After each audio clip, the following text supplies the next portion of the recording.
안녕하세요. 마사통의 마사장입니다. 오늘은 제가 우리나라에 있는 많은 태국 마사지 샵들 중에 어떤 곳이 건전 마사지 샵인 것인지 또는 태페 마사지 샵인 것인지에 대해서 많은 분들이 궁금해들 하시는 것 같아서 그 점에 대해서 한번 정리해서 말씀드려보는 시간을 가져보려고 합니다. 제가 저희 이전 동영상에서도 한번 언급한 적이 있지만 이곳 유튜브에다가 일부 유튜버 분들이 태국 마사지 샵의 종류를 정리해 준다면서 뭐 초건전 샵이다 또는 묵인 샵이다 라는 말들을 하고 구별법들에 대해서도 여러 가지 말들을 하고 있는데 사실 그런 것들은 큰 의미도 없고 또 정확한 표현이 아니다라는 말씀을 먼저 드립니다. 그럼 지금부터는 그분들이 초건전 샵이다 묵인 샵이다 라고 구분 짓는 자체가 왜 무의미한 것이고 그러므로 왜 잘못된 표현들인지를 이해하실 수 있도록 설명드려 보겠습니다. 저의 설명들을 들어보시면 충분히 납득이 가실 거라고 생각합니다만 사람의 생각은 모두 같을 수는 없는 것이니 그 판단은 각기 여러분들에게 맡기겠습니다. 첫 번째로 초건전샵.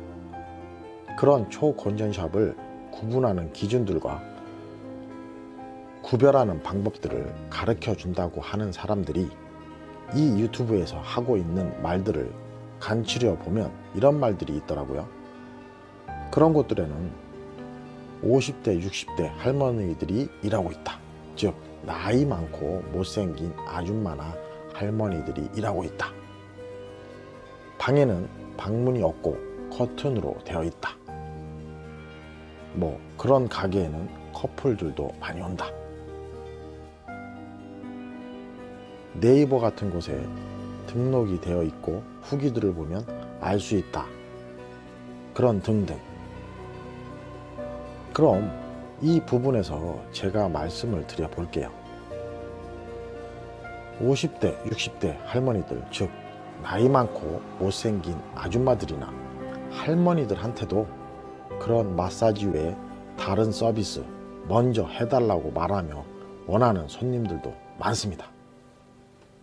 또 그렇게 못생기고 나이 많고 그런 거 안 할 것 같은 관리사들도 돈 벌고 싶어서 손님들 꼬셔서 하는 관리사들도 있습니다. 그러니까 정확하게 말하자면 나이 어리고 이쁜 관리사들한테만 그런 걸 해달라는 손님들만 있는 게 아니고 또 나이 많고 못생겼다고 그런 거로 돈 벌 생각 안 한다는 게 아니고 못 한다는 게 아니라는 말입니다. 그 다음 커튼이요. 옆방에 손님이 있을 때나 다른 여러 가지 상황들을 다 고려하면서 정 안 될 때는 못 하겠지만 숨죽이면서 할 수 있을 때는 어떻게라도 합니다. 그리고 커플이요? 커플이 오면 당연히 못하죠. 그냥 마사지만 하죠.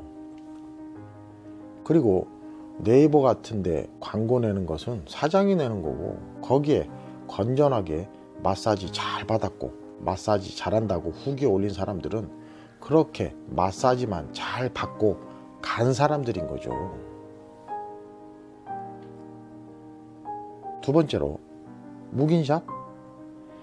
그런 묵인샵을 구별하는 기준과 구별법을 가르쳐 준다고 하는 사람들이 이 유튜브에서 하고 있는 말들 중에는 언뜻 들으면 빼도 박도 못할 증명을 할 수 있는 방법이라고 착각할 이런 말들이 있더군요. 그런 것들을 파악하기 제일 쉽고 정확한 방법은 일단 손님으로 가서 관리사가 먼저 서비스를 유혹하는지 안 하는지 기다려봐라. 만약 관리사가 유혹을 하면 그 가게는 100% 묵인샵인 것이다 라고요. 그럼 이제 여기서도 제가 말씀을 드릴게요. 그 어느 유튜브의 말대로 어느 가게를 가서 마사지를 받으면서 기다려봤더니 그 관리사가 그런 유혹을 해요. 그럼 그 가게는 묵인샵인 건가요? 잘 들어보세요. 예를 들어서 그 가게의 태국 관리사가 모두 7명인데 7명 모두 다 그런 유혹을 했다면 모르지만 단 한 명의 또는 그중 몇 명의 관리사만 그랬을 수도 있고 그 가게의 모든 관리사들이 다 똑같다는 보장도 없는데 그 가게는 묵인샵이다? 저는 한국에 있는 태국 마사지 샵들에서 일하고 있는 태국 관리사들이 모두 다 절대 그런 짓을 안 한다고 말하는 게 아닙니다. 실제적으로 많은 태국 관리사들이 그런 서비스들을 합니다. 하지만 말 그대로 만약에 그런 것을 경험했던 그 가게에 있는 다른 관리사는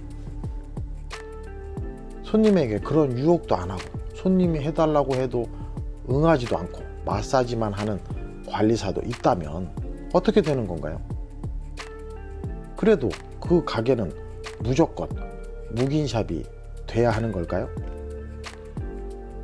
잘못된 것들을 가르쳐주고 있는 일부 유튜버들의 기준으로 정해놓은 초건전샵들과 묵인샵들에는 각기 그 기준에 부합되지 않는 관리사들도 있을 수 있는 것인데 샵을 그렇게 통째로 기준 안으로 넣는다는 것은 심각한 오류가 될 수도 있다는 것을 말씀드리는 겁니다. 그러니까 이 문제는 정확히 말하자면 관리사들과 손님들 간에 개인적으로 일어나는 일이니만큼 그리고 일부 관리사들에게만 일어나는 일일 수도 있는 것이니 만약 누군가 그런 경험을 했다라면 이 마사지 가게에는 이런 걸 하는 관리사도 있구나 라고 생각을 하셔야지 이 가게 자체가 모두 다 이런 샵이다 라고 단정을 지으시면 안 된다는 겁니다. 그리고 그런 가게들은 업주가 그런 서비스에 대한 돈을 손님으로부터 받지도 않습니다.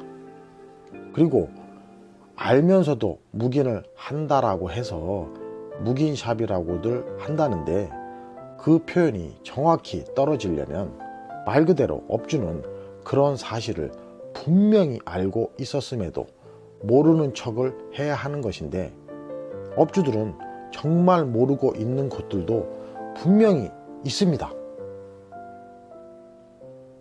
그것은 업주가 그런 방식의 운영이 싫어서 관리사들에게 마사지만 하라고 교육도 시키고 했었는데도 업주 몰래 하는 관리사들도 많기 때문입니다.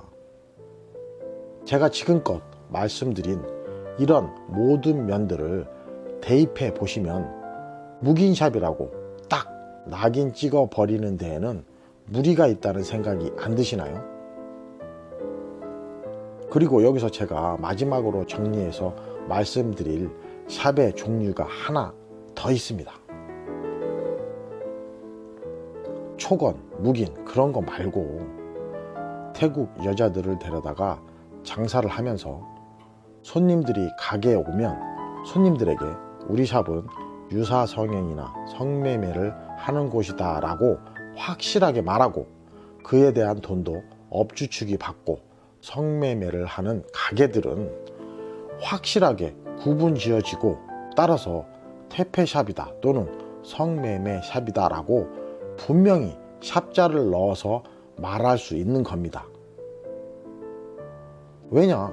그런 가게들은 업주, 카운터, 관리사 모든 구성원들이 그런 행위들에 대해서 확실히 다 알고 있는 상태에서 일들을 하고 있기 때문이니까요.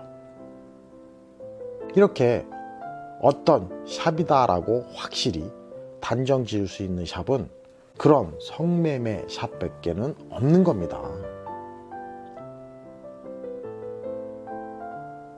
지금까지 저의 이야기들을 들으시고 여러분들은 태국 마사지 가게들에 대한 판단 기준을 어떻게 세우셔야 하는지 감이 오셨나요?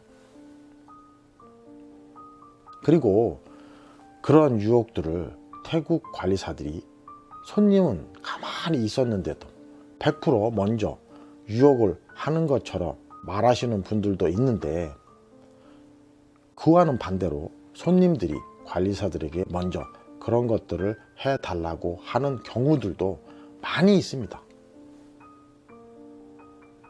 어쨌든 먼저 관리사가 유혹을 하면 나는 마사지만 받겠다고 하면서 안 받아들이면 되고, 또 손님들도 태국 관리사들에게 그런 것들을 요구하지 않으면 되는데, 어느 쪽이 먼저 요구를 했던지 간에 그런 일들이 일어나니까 여러 말들이 나오는데, 참 한편으로는 답답한 마음입니다. 닭이 먼저냐 알이 먼저냐 뭐 그런 문제인 거죠. 어쨌든 앞으로는 태국 마사지 샵들이 더욱더 좋은 이미지로 많은 분들에게 다가서게 되고, 많은 분들에게 더욱더 많은 사랑을 받을 수 있게 되었으면 좋겠다는 바람입니다. 저는 오늘 여기까지 하고요. 다음에 더 좋은 영상으로 다시 찾아뵙겠습니다. 지금까지 마사통의 마사정이었습니다.